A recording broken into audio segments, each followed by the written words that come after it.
বাংলাদেশের জাতীয় সংসদে সম্প্রতি জাতীয় নাগরিক পার্টির সংসদ সদস্য নাহিদ ইসলাম একটি দীর্ঘ বক্তব্য রেখেছেন। বক্তব্যটি নিয়ে দেশজুড়ে ব্যাপক আলোচনা শুরু হয়েছে। মেন স্ট্রিম মিডিয়া তাকে নেতা হিসেবে তুলে ধরছে। বিষয় ছিল অনেক কিছু: জুলাই সনদ, ৭২-এর সংবিধান, মুক্তিযুদ্ধ, ঋণ খেলাপি, আইন শৃঙ্খলা, কৃষক, ভারত সম্পর্ক। কিন্তু প্রশ্ন হলো, তিনি যা বললেন সব কিছু কি সঠিক? আজকের এই ভিডিওতে আমরা তার বক্তব্যের সাথে যেখানে একমত, যেখানে দ্বিমত, সব তুলে ধরব তথ্য, যুক্তি আর প্রমাণ দিয়ে। শেষ পর্যন্ত দেখুন, কারণ সবচেয়ে বড় চমকটা আছে শেষে। আমরা সমালোচনা করার আগে পরিষ্কার করতে চাই, নাহিদ ইসলামের বক্তব্যের এমন কিছু পয়েন্ট আছে যেগুলো নিয়ে আমরা সত্যিকারের অর্থেই একমত।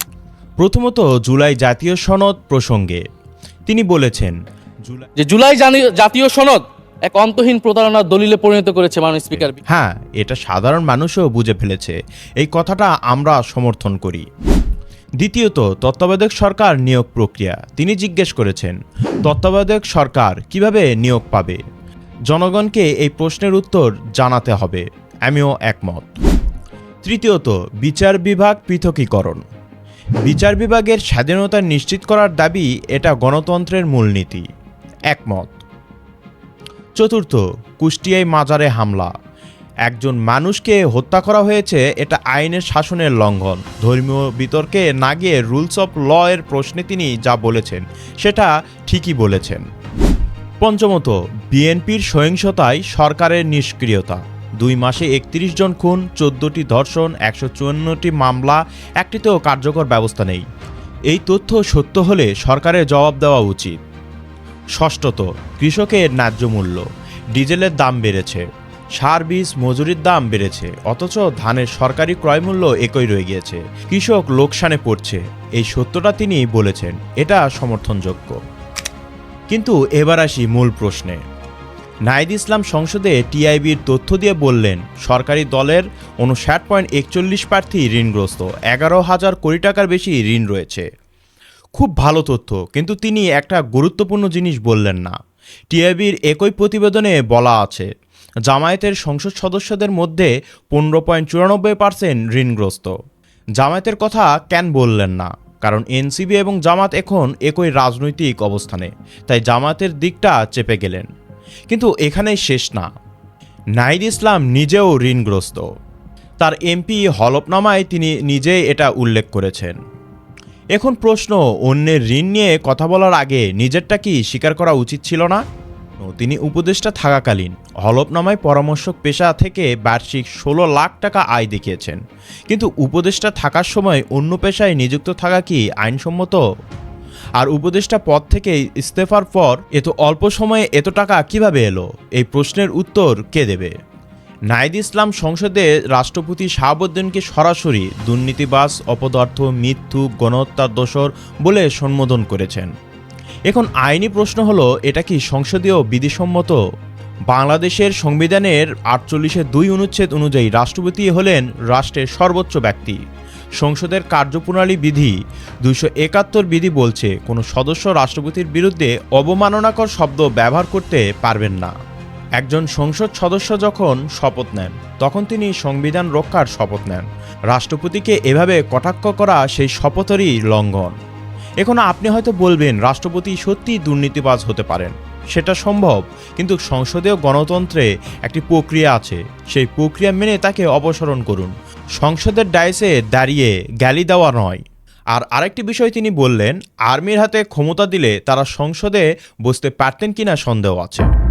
এ কথা বলতে গিয়ে তিনি বাংলাদেশের সেনাবাহিনীকেই প্রশ্নের মুখে দাঁড় করিয়ে দিয়েছেন। অথচ বিএনপির উৎপত্তি সেনাবাহিনীর ভেতর থেকে, জিয়াউর রহমানের মাধ্যমে। তাহলে কি তিনি বলছেন জিয়াউর রহমানও দেশের জন্য ক্ষতিকর ছিলেন? এবার আসি ইতিহাসে। এখানে নাহিদ ইসলাম একাধিক গুরুতর ভুল করেছেন। তিনি বললেন, যারা 70-এর নির্বাচনে আইয়ুব খানের এলএফের অধীনে যারা নির্বাচিত হয়েছিল পাকিস্তান, এটা সম্পূর্ণ ঐতিহাসিকভাবে ভুল। 1970 সালে নির্বাচন হয়েছিল ইয়াহিয়া খানের লিগ্যাল ফ্রেমওয়ার্ক অর্ডারের অধীনে। আইয়ুব খান 1969 সালের মার্চেই ক্ষমতা ছেড়ে দিয়েছিলেন। একজন সংসদ সদস্য যিনি ইতিহাস নিয়ে এত বড় বড় কথা বলছেন, তিনি এই মৌলিক তথ্যটুকু জানেন না। ভুল নাম্বার 2, একাত্তরে চারনীতি ছিল না।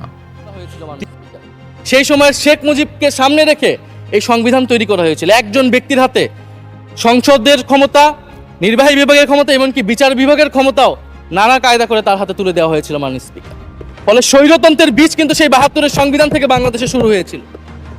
এবং সবচেয়ে ইম্পর্টেন্ট, এই সংবিধান হচ্ছে মুজিববাদী আদর্শ দ্বারা রচিত হয়েছিল মাননীয় স্পিকার। ৭১-এর আদর্শ কিন্তু চারনীতি ছিল না মাননীয় স্পিকার। ৭১-এর আদর্শ ছিল সাম্য, মানবিক মর্যাদা, সামাজিক ন্যায় বিচার। ৭২-এর সংবিধান এসে বলা হলো জাতীয়তাবাদ, বাঙালি জাতীয়তাবাদ, ধর্মনিরপেক্ষত্ব, গণতন্ত্র এবং সমাজতন্ত্র, এবং এটার বিরুদ্ধে বিদ্রোহ করেছিলেন মেজর জিয়াউর রহমান। কিন্তু ইতিহাস কি বলে? ৭১ সালের ১০ এপ্রিল স্বাধীনতার ঘোষণাপত্রেই সাম্য, মানবিক মর্যাদা, সামাজিক ন্যায় বিচার, গণতন্ত্র, সমাজতন্ত্রের কথা ছিল। আওয়ামী লীগের ১৯৭০ সালের নির্বাচনী ইশতেহারেও এই চারনীতির উল্লেখ ছিল। ৬ দফা থেকে শুরু করে স্বাধীনতার প্রতিটি ধাপে গণতন্ত্র ও অসাম্প্রদায়িক ভিত্তি ছিল। তাহলে চারনীতি ছিল না, এই দাবি সরাসরি ঐতিহাসিক সত্যের বিকৃতি। ভুল নাম্বার ৩, ৭২-এর সংবিধান একজনের হাতে সব ক্ষমতা। তিনি বললেন ৭২-এর সংবিধান আনডেমোক্রেটিক কারণ একজনের হাতে সব ক্ষমতা দেওয়া হয়েছিল। এটাও অতিরঞ্জিত। মূল ৭২-এর সংবিধান ছিল ব্রিটিশ সংসদীয় মডেলে। রাষ্ট্রপতি অলংকারিক, প্রধানমন্ত্রী নির্বাহী প্রধান, বিচার বিভাগ পৃথক রাখার এবং মৌলিক অধিকার নিশ্চিত করার জোরালো বিধান ছিল। বিতর্কিত ৭০ অনুচ্ছেদ ছিল, কিন্তু সেটা একজনের হাতে সব ক্ষমতা দেয়নি। এই পার্থক্যটা জানা দরকার। নাহিদ ইসলাম বললেন জিয়াউর রহমান ৭২-এর সংবিধানের বিরুদ্ধে বিদ্রোহ করেছিলেন। এটা একটি বড় রাজনৈতিক ফ্রেমিং, ঐতিহাসিক সংজ্ঞা নয়। জিয়াউর রহমান ১৯৭৫-এ সামরিক অভ্যুত্থানের পর ধীরে ধীরে ক্ষমতায় আসেন এবং পরে সংবিধান সংশোধন করেন। এটাকে বিদ্রোহ বলাটা রাজনৈতিক, ঐতিহাসিক সত্য নয়। এবং তিনি বললেন ১৯৭৫ সালের সিপাহী জনতার বিপ্লবের মধ্য দিয়ে ৭২-এর সংবিধান বাতিলের সুযোগ এসেছিল। শেখ মুজিবুর রহমান এবং তার পরিবারকে হৃদয় বিদারকভাবে হত্যা করা হয় ও সামরিক অভ্যুত্থান ৭ নভেম্বর ১৯৭৫-এ সিপাহী জনতার বিপ্লব। এই দুটো ঘটনাকে একসাথে মিলিয়ে দেওয়ার ঘটনা ক্রম বিভ্রান্ত করে। এখন আরেকটি প্রশ্ন। তিনি বললেন শুধু জামায়াত ৭২-এর বিরোধিতা করেছে বলে কি বিএনপি আওয়ামী লীগের পজিশনে চলে গেছে? কিন্তু ৭২-এর সংবিধানের বিরোধিতাকারীদের যে তালিকা তিনি দিলেন, বদরুদ্দিন উমর, মৌলানা ভাসানী, কমরেড মোজাফফর আহমেদ, শত শত মুক্তিযোদ্ধা, এদের সাথে জামায়াতকে একই কাতারে রাখা ঐতিহাসিকভাবে সঠিক কি? জামায়াত ১৯৭১-এ পাকিস্তানের পক্ষে ছিল। ভাসানী বা বদরুদ্দিন উমর সংবিধানের বিরোধিতা করেছিলেন আদর্শিক কারণে, পাকিস্তানের প্রীতির কারণে নয়। এই পার্থক্যটা না করা মানে ইচ্ছাকৃতভাবে ইতিহাস বিকৃত করা। আজকে যে প্রশ্ন নাহিদ ইসলাম তুলেছেন, অতীতে এই একই প্রশ্ন জামায়াতে ইসলামী তুলত, যারা স্বাধীনতা বিরোধী ছিল। নাহিদ ইসলাম সংসদে দাবি করলেন, আমরা যে সাম্প্রতিক সময়ে জাতীয় মুক্তিযোদ্ধা কাউন্সিল জামুকা আইন সংশোধন করা হলো, অধ্যাদেশ পাশ করা হলো, সেখানে কিন্তু একটা গুরুত্বপূর্ণ সংশোধনী এসেছে। মুক্তিযোদ্ধাদের সংজ্ঞা থেকে মুজিব বাহিনীকে বাদ দেওয়া হয়েছে মাননীয় স্পিকার। এবং আপনারা জানেন যে এই মুজিব বাহিনী, সেটাকে সংযুক্তির মাধ্যমে হাজার হাজার ছাত্রলীগের নেতাকর্মীকে মুক্তিযোদ্ধা সার্টিফিকেট দেওয়া হয়েছিল মাননীয় স্পিকার। মুজিব বাহিনীর রোল কি ছিল, এটা আপনারা এখানে যারা অভিজ্ঞ মাননীয় স্পিকার, অনেক মুক্তিযোদ্ধা আছেন, তারা ভালো করেই জানেন। মুজিব বাহিনী তৈরি হয়েছিল অন্তর্ঘাত তৈরি করার জন্য। তারা অস্ত্র হাতে দেশে পাকিস্তান বাহিনীর বিরুদ্ধে যুদ্ধ করে নাই। তারা দেশে ঢুকে মুক্তিযুদ্ধের আওয়ামী লীগ বারে অন্য যেই পক্ষগুলো রয়েছে তাদেরকে হত্যা করেছিল মাননীয় স্পিকার। ফলে মুজিব বাহিনী কিন্তু কোনো মুক্তিযোদ্ধা না বর্তমান আইন অনুসারে। এই দাবিটা কতটুকু সত্য? সত্য হলো মুজিব বাহিনী বা বিএলএফ, বাংলাদেশ লিবারেশন ফোর্স, ছিল একটি বিশেষায়িত গেরিলা বাহিনী। বিএলএফের সদস্যরা ভারতের দেরাদুনে উচ্চতর প্রশিক্ষণ নিয়েছিলেন এবং দেশের অভ্যন্তরে পাকিস্তান বাহিনীর বিরুদ্ধে অনেক সম্মুখ যুদ্ধে অংশ নিয়েছেন। এর ঐতিহাসিক প্রমাণ রয়েছে। হ্যাঁ, মুজিব বাহিনীর রাজনৈতিক ভূমিকা নিয়ে বিতর্ক আছে। রাজনৈতিক প্রতিপক্ষকে হত্যার অভিযোগ আছে। তালিকায় অনেক অযোগ্য নাম যুক্ত হওয়ার অভিযোগ আছে। কিন্তু পুরো বাহিনীকে অমুক্তিযোদ্ধা বলা, এটা ঐতিহাসিক সত্যের অপলাপ। এবার সবচেয়ে গুরুত্বপূর্ণ প্রশ্ন, সরকার মুজিব বাহিনীকে মুক্তিযোদ্ধার তালিকা থেকে বাদ দিয়েছে, একই সাথে মুজাহিদ বাহিনীকেও বাদ দিয়েছে। কিন্তু এই দুই বাহিনীর প্রকৃতি কি একই? মুজিব বাহিনী আওয়ামী লীগের গেরিলা বাহিনী, ভারতে প্রশিক্ষিত, মুক্তিযুদ্ধে লড়েছে। মুজাহিদ বাহিনী 1971 সালে পাকিস্তান সেনাবাহিনীর পক্ষে কাজ করেছিল মুক্তিযোদ্ধাদের বিরুদ্ধে।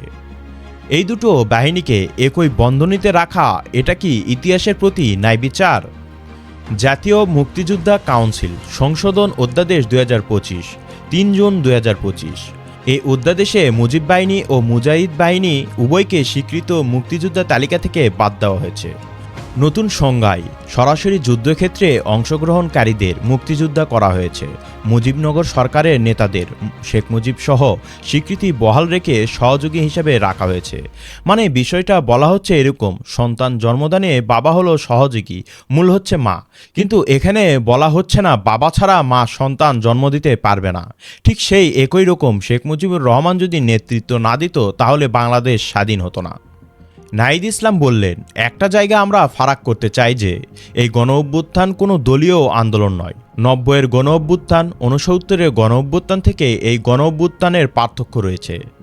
এই আন্দোলন সম্পূর্ণরূপে ক্ষমতা দখলের আন্দোলন ছিল, কিন্তু শুরু হয়েছিল চাকরির কোঠা আন্দোলন হিসেবে। সেটি বাংলাদেশের সকল সাধারণ জনগণ স্বীকার করে। আর এটিও স্বীকার করে যে এই আন্দোলন করেছে মূলত জামাত শিবির এবং বিএনপি, কিন্তু ছাত্রদের সামনে এগিয়ে দিয়েছে। যেরকম শিবিররা ছাত্রলীগের ভেতরে থেকে অপকর্ম করে ছাত্রলীগের নাম নষ্ট করেছে ছাত্রলীগকে সামনে নিয়ে এসে, ঠিক একই মুনাফিকের রাজনীতি এখানেও করেছে জামাত শিবির। নাহিদ ইসলাম বললেন, জুলাই গণঅভ্যুত্থানের মধ্য দিয়ে মুক্তিযোদ্ধাদের নবায়ন হয়েছে। এই কথাটা নিয়ে অনেকেই আপত্তি করছেন এবং সেই আপত্তির যুক্তি আছে। মুক্তিযুদ্ধ ছিল জাতীয় মুক্তির যুদ্ধ, পাকিস্তানি দখলদার বাহিনীর বিরুদ্ধে সামরিক লড়াই। এতে 30 লক্ষ শহীদ হয়েছেন, 2 লক্ষ মা বোনের ইজ্জত গেছে। জুলাই অভ্যুত্থান ছিল রাজনৈতিক বিদ্রোহ, যা শুরু হয়েছিল কোটা সংস্কার দাবি থেকে। দুটোই গুরুত্বপূর্ণ ঘটনা, কিন্তু দুটো সম্পূর্ণ আলাদা প্রেক্ষাপটের ঘটনা। মুক্তিযুদ্ধের নবায়ন বলা অর্থ কি? বাহিক্য শত্রু ছিল কি? তা তো ছিল না।